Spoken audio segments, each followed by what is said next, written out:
Welcome to Wayne's Old Time Radio Page channel. I'm Wayne, your host.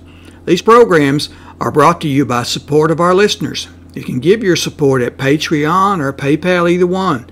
There's clickable links in the description below. Thanks for your support and enjoy the shows. From Hollywood, it's time now for Johnny Dollar. Johnny Dollar? Spell it. Johnny-Dollar.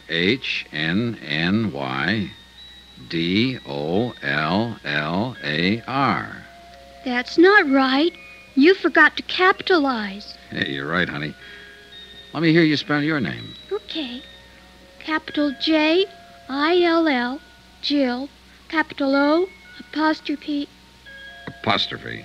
I never can say that. Capital D-A-R-E, O'Dare. Of course, my last name's actually something else. I forget. But my mother says I'm really an O'Dare. Not the least doubt about it. I could see it in a minute. I like you, Johnny Dollar. And I kind of like you, too, Jill O'Dare. You think my mother's pretty? I think she's lovely. Then why don't you get married to her so I can have a daddy? Well, that's, certainly something to think about. And, not a bad idea. Now, be quiet before you wake her up. I'm already awake, and with a plot like that being hatched, I think I'd better stay awake.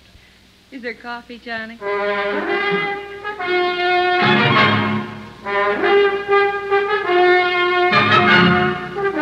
Tonight and every weekday night, Bob Bailey in the transcribed adventures of the man with the action-packed expense account, America's fabulous freelance insurance investigator. Yours truly, Johnny Dollar.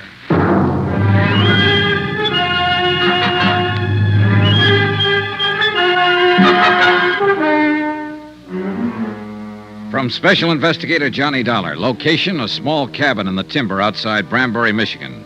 To the Home Office, Tri-Mutual Insurance Limited, Hartford, Connecticut. Assignment, the Nick Shurn matter. Expense account, final page. Item 15, $1 million for a certain feeling. I realize, of course, that the amount of this item is somewhat unusual. It may be cause for mild criticism by your accounting department, unless the accompanying report includes an adequate and detailed explanation. Therefore, to avoid unnecessary correspondence and delay, I am attaching said explanation herewith. Here's your coffee, Kathy. Thanks. How long did I sleep, Johnny? Oh, a couple of hours. It's around 4 in the morning. The storm hasn't let up at all, has it? Oh, it's worse, if anything. Jill, honey, it's 4 o'clock in the morning, and your eyes are just about to fall out. Now, you go back there and go to sleep. Do I have to, Mommy? You have to. Run along now. Mr. Johnny Dollar and me were having a lot of fun till you woke up. Well, that's life, sweetie. Night now. Good night, Jill. Good night. Proud of her? I'm crazy about her. That's what you mean. She's a great little girl. She's the only thing I ever did in my whole life that turned out right. That bad, huh? Johnny, it's no good. I know why you're here. I know what you expect from me, and the answer's no. You're jumping the gun. I haven't asked you anything. You will. You haven't done all this for nothing. You're going to ask me to come back to New York and testify against Nick Shurn. I might ask you to tell the truth. Is that just another way of wording it? I didn't see anything, hear anything. I don't know anything about it, and I have nothing to say. So Nick Shurn gets away with another murder. I wouldn't know anything about that. And sooner or later, of course, he'll kill you, too. He sent Benny Stark out to do it, and Benny missed. But he's got other boys, or he might even handle the job himself. Why? By now he ought to know that I'm not going to tell. But there's always that chance you might change your mind. And Nick's a gambler, but he likes the odds on his side. He doesn't take chances. Whenever he can, he stacks the deck. I wish I could help you, Johnny. But I don't know anything about it. I left before it happened. How long have you worked for Nick Shurn? Known him? 2 years. I'm not wide-eyed about him, Johnny. I've heard what he's been, what he may even still be, a gangster, hoodlum, racketeer, but that's none of my business. The club was legitimate, and my job there was on the level, and he never got out of line once. And no doubt he's always been kind to his mother and loves dogs and children. I wouldn't know, except children. He's crazy about them. He was always buying something for Jill, asking about her. And he also shot and killed Mel Pryker. I couldn't say. I see. Well, you're letting a lot of people down. People here in Branbury that you grew up with, people that love you. Your father, Dan Martin. What have they got to do with it? You know, it's a great country up here. I'd like to spend more time in it. And it's big country, big and beautiful and dangerous. Like that blizzard outside there. It's not the kind of country that turns out cowards. Cowards? Your father said something yesterday. That some people belong in cities and some don't. And that you're one of the second kind. He was right. The city's made a coward of you. You don't understand. And they know it. Old Mike, Dan, all of them. Of course, they'll never mention it. But you're letting them down, and they know it. And you know it, Kathy. They don't have a daughter to think of. It's not her fear we're talking about. It's yours. All right, I'm scared. I've got reason to be. It's easy for you to talk. You don't know what fear is, what it can do to you. I don't. It can push you and drive you and make you do things you hate yourself for. And it can destroy you. How would you know? How would any of them know? Who haven't felt it, who haven't been there. Kathy, you're not alone. We've all been there. It's not the fear that's important. It's the courage you bring up to fight it. I've tried. I've nearly gone crazy trying to think it out. But it always comes back to one thing. Jill. She's what counts. Nothing else matters. And if you love her, teach her to grow up without fear. Sacrifice anything if you have to, even your life, but teach her courage. There's nothing greater you could do for her. It's all right, Kathy. It's all right. It's all right. I knew what was right, Johnny. I knew all the time. Sure. Of course you did. All you needed was a little push. Want to tell me about it now? I was there at the club that night. When it happened, I stayed after closing. I had some presents for Jill, and I wanted to wrap them before I took them home. Nick and Mel Pryker were upstairs in the office. Nick was there? Yes. I could hear them arguing. They didn't know I'd stayed, and then... Go on. I heard Mel yell out. He said, "No, Nick, no." And then I heard the shots. Yes? I didn't even think. I ran up to the office. Mel was lying on the floor, and Nick was standing there with a gun. He told me to get out and to keep quiet if I wanted to keep on living. That's it, huh? Yes. Will you make a statement to the police, testify at the trial? Yes. Oh, good. Will you help me, Johnny? Will you stand by me? You know I will. You've got to, because I'm scared. I'll be scared all the way, but I'll do it if you'll help me. I'll help you, Kathy, all the way. Now, why don't you curl up here and get some sleep? Come on. Maybe now I can sleep. It's going to be all right. Thanks, Johnny, for giving me the push. Oh, sure, honey. You know something, Johnny? I'm with Jill. I like you, too. She went to sleep with her face against my chest. And after a while, little Jill came tiptoeing in and curled up on the other side. And I sat there holding them both, thinking and waiting for the dawn. So that's what I mean about $1 million feeling. True, it wasn't my little girl, or my big girl either. But for the moment at least, well, that item still goes. I'll still tag that feeling at $1 million.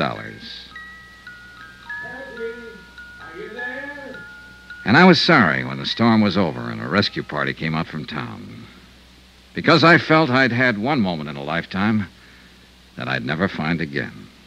Good King Wenceslas looked down on the feast of Stephen when the snow lay round about. The big event of the year in Branbury was the Christmas Eve show in the town hall. There was music and a pageant and singing, and everybody took part in it, from the youngest kid in town to the toughest old grizzled lumberjack from the back hills. Jill was in the children's chorus, and old Mike was to operate the spotlight, so they went on ahead. I took Kathy. And since she wasn't quite ready to face people yet, we made a point of getting there late. I didn't care when we got there, as long as I was with her. We slipped in quietly and took seats at the back of the room. The string group from the high school orchestra was playing, and no one noticed us. Not even old Mike, Kathy's father, who was working the spotlights. I hope Jill does all right. She hasn't had any time to practice with Oh, us. she'll do all right. We'd been there about 10 minutes when somebody else came in and slid into the one seat between us and the door. I didn't look around until I felt Kathy stiffen beside me. Oh, no. It was Nick Shurn. Nobody gets excited now or makes any sudden moves. We just sit here quiet like. He slid his hand over to feel inside my coat under my arm. Now backing around, huh? Perfect. I'd left my gun at Kathy's house. Old Mike had been dubious about it, but with Benny dead, I'd seen no reason to carry it. And after all, it was Christmas Eve. All right, now we're going to ease out of here now without attracting no attention from anybody. You're crazy, Nick. You're crazy. Shut up and just don't forget one thing, Dollar. I'm not holding this gun on you. It's aimed right at the middle of Kathy's back. Let's go. Johnny. No choice, Kathy. Come on. The back of the room was dark. Nobody paid any attention. Somebody was always leaving or coming back in.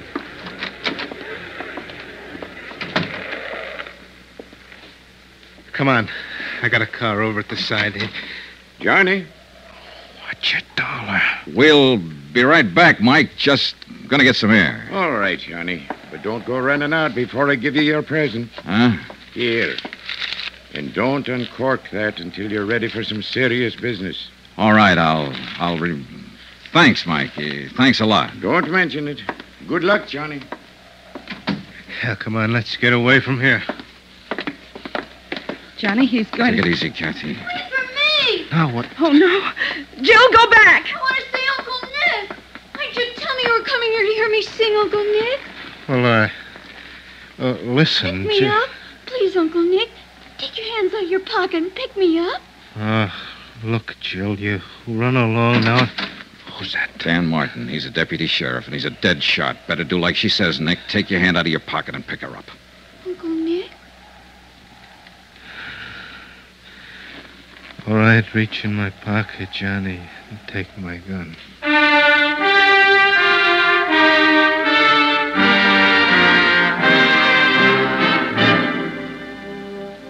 Later, Kathy and I walked around outside.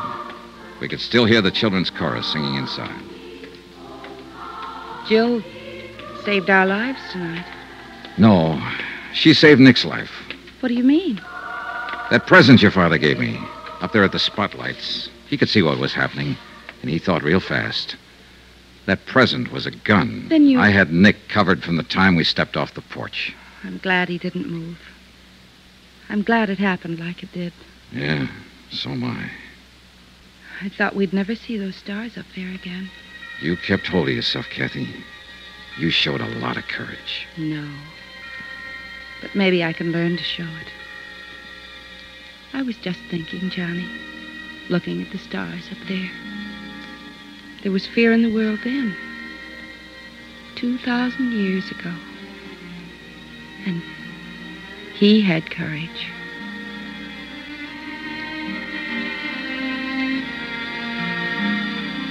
Expense account item 16, $230.40, incidentals in Branbury, and transportation for 2 adults and 1 child, Branbury to New York. Expense account total, $486.20. End of account, end of report. Remarks? Merry Christmas. Merry Christmas to all of you, from all of us here on the program.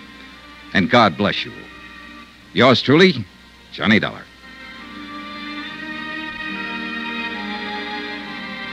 Yours truly, Johnny Dollar, starring Bob Bailey, is transcribed in Hollywood. Written by Les Crutchfield, it is produced and directed by Jack Johnstone.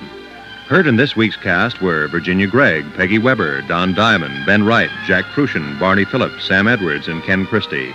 Musical supervision by Amerigo Marino. Be sure to join us on Monday night, same time and station, for another exciting story of yours truly, Johnny Dollar. Roy Rowan speaking.